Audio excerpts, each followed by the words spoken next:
Hi boys and girls, it's Miss Hope. Happy Friday.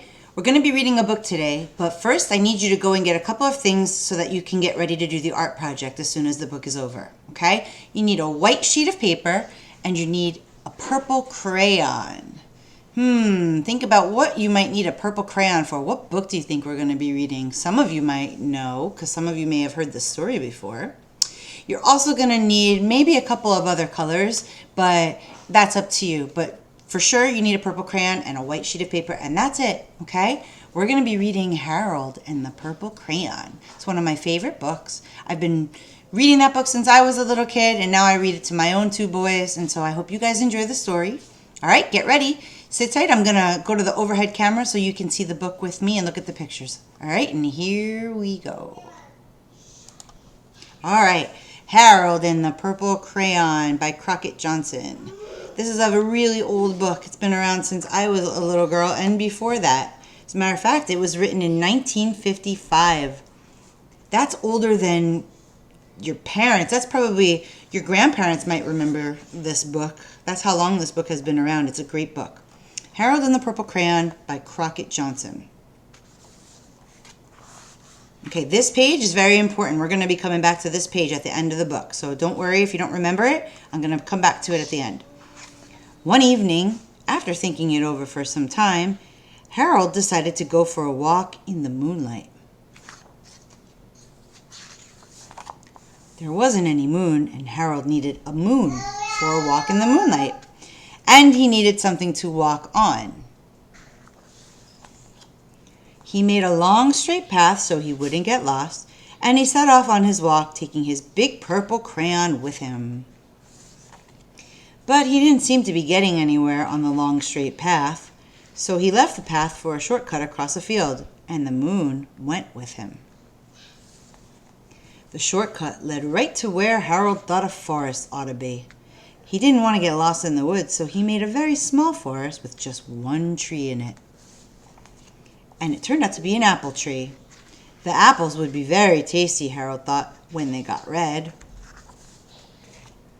So he put a frightening dragon under the tree to guard the apples.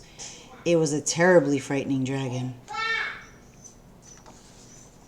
It even frightened Harold. He backed away. His hand holding the purple crayon shook. Suddenly he realized what was happening. But by then, Harold was over his head in an ocean. No, buddy, it's not time to play right now. He came up thinking fast. And in no time, he was climbing aboard a trim little boat. He quickly set sail, and the moon sailed along with him. After he had sailed long enough, Harold made land without much trouble.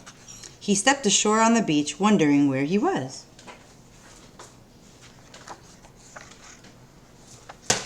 The sandy beach reminded Harold of picnics, and the thought of picnics made him hungry.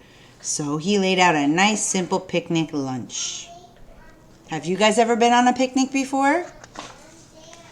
There was nothing but pie, but there were all 9 kinds of pie that Harold liked the best. When Harold finished his picnic, there was quite a lot left. He hated to see so much delicious pie go to waste. So Harold left a very hungry moose and a deserving porcupine to finish it up. And off he went, looking for a hill to climb to see where he was. Harold knew that the higher up he went, the farther he could see, so he decided to make the hill into a mountain. If he went high enough, he thought he could see the window of his bedroom. He was tired, and he felt he ought to be getting to bed. He hoped he could see his bedroom window from the top of the mountain. But as he looked down over the other side, he slipped, and there wasn't any other side of the mountain. He was falling in thin air. But luckily he kept his wits and his purple crayon. He made a balloon and he grabbed onto it. And he made a basket under the balloon big enough to stand in. He had a fine view from the balloon, but he couldn't see his window. He couldn't even see a house. So he made a house with windows, and he landed the balloon on the grass in the front yard. None of the windows was his window. He tried to think where his window ought to be. He made some more windows. He made a big building full of windows. He made lots of buildings full of windows. He made a whole city full of windows. But none of the windows was his window. He couldn't think where it might be. He decided to ask a policeman. The policeman pointed the way that Harold was going anyway, but Harold thanked him. And he walked along with the moon, wishing he was in his room and in bed. And then suddenly, Harold remembered. He remembered where his bedroom window was. When there was a moon, it was always right around the moon. And then Harold made his bed. He got in it and drew up the covers. The purple crayon dropped on the floor, and Harold dropped off to sleep. All right, that is a great story. It's a great story to read at night before bedtime. There's a lot of fun things that happen in this book. I want you guys to think about if you really could have a magic purple crayon, or really any color, whatever your favorite color is, that you could draw whatever you wanted, what would you draw? What would you make real? What would you make come to life? Think about that. Because in the book, he did a lot of making things come to life. And he even scared himself. He made that dragon under the tree, remember? He made it a little too scary for himself. So we're not going to do anything scary today. We're gonna do something I think is kind of cool, okay? And so it involves just your purple crayon and a white piece of paper and this picture right here that I've got that you can see, okay? I'm going to talk to you guys about something called abstract, okay? The word abstract is a big word, and I don't want you to have to feel like you have to remember it or know what it means right now. But it basically, in art, when we make something that's abstract, we're talking about it doesn't have to look like anything real, okay? And it doesn't have to look realistic.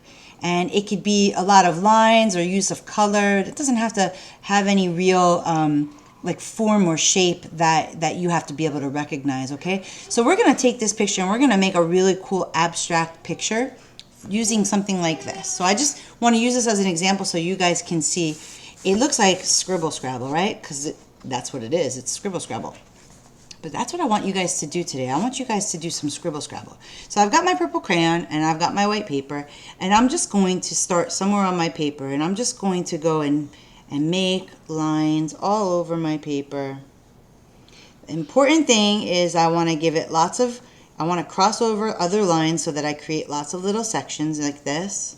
Okay, that's a big section. But you see in the book here, like these little sections right here, you get those by crossing over your lines. I'm going to diagonal line here. This is a good time to practice drawing lines and even seeing how long you can draw with the crayon in your hand before you have to stop. All right, and then I'm going to slash back through over here. I'm going to move the book for a second so that I can put this paper down flat. Maybe you can even see if you can draw without taking your crayon off the paper or without stopping or get from one end to the other. Okay, and I'm going to stop right there. So let's look at our picture. This is what I drew. Now, yours is going to look different than mine. Hopefully, it's going to look really cool. It's going to have purple lines all over it. I'm just going back over here and making them a little bit darker. Now, you have a couple of different choices here after you make this. You can leave it the way that it is because it's really kind of cool like this. Or you can get some other colors and start filling in some of these spaces, and I'll show you how we're going to do that. Or you can just use your purple crayon and you can color. Here, I'll show you what I'm talking about. I'm just going to pick out some section to color right now. And in one section, I'm going to do all purple. And then in another section, I'm going to do stripes. And in another section, I'm going to do dots, like big polka dots. So we're also going to work on pattern here. Okay? Working on lines, working on patterns. And we're doing an abstract drawing. And then over here, I'm going to do some jagged or zigzag lines. Okay, now I could do all of this whole thing with my purple crayon, but I've also got some other colors here that I'm going to want to use as well. And again, you can leave it all purple.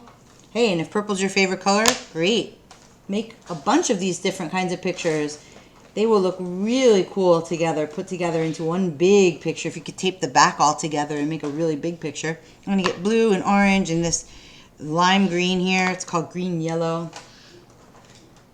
And maybe some green, dark green.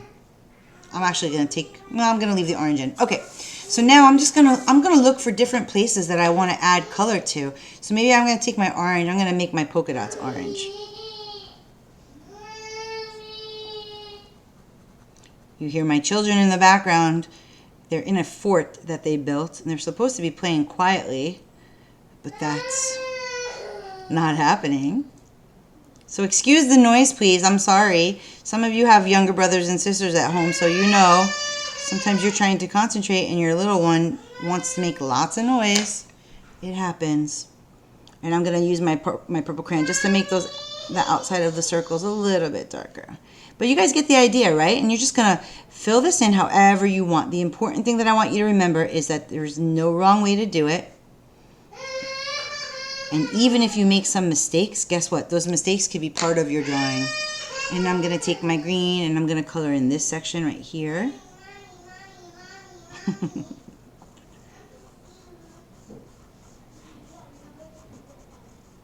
Okay?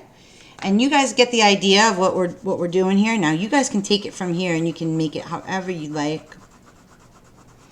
You can make it really cool with lots of colors. Hey, if you have watercolor paint at home, you can color in the watercolor paint, and the crayon will resist the watercolor. We didn't get a chance to really do a lot of painting in school yet. We were going to be doing that this spring, but school's not open right now, so we're not going to get a chance to do that together. But if you have watercolor at home, then you already know how to use it, and you can use your watercolor on this. Or you can use your watercolor, and then you can wait till it dries the next day, and then go back over it with different color crayons. Okay, but the important thing is I want you to have fun. I want you to enjoy doing this. And I'm going to zoom back over to the main camera so I can see you guys one more time and say bye to you. I hope everybody's doing really well at home, and I hope you guys make lots of really cool art projects. And if you get a chance, ask your mom or dad if they can post a picture so that I can see what you're working on, okay? I would love to see what you're working on. I miss you guys so much, and I'm looking forward to seeing you again soon sometime in the future. Keep drawing, keep painting, keep creating, okay? Bye, everybody.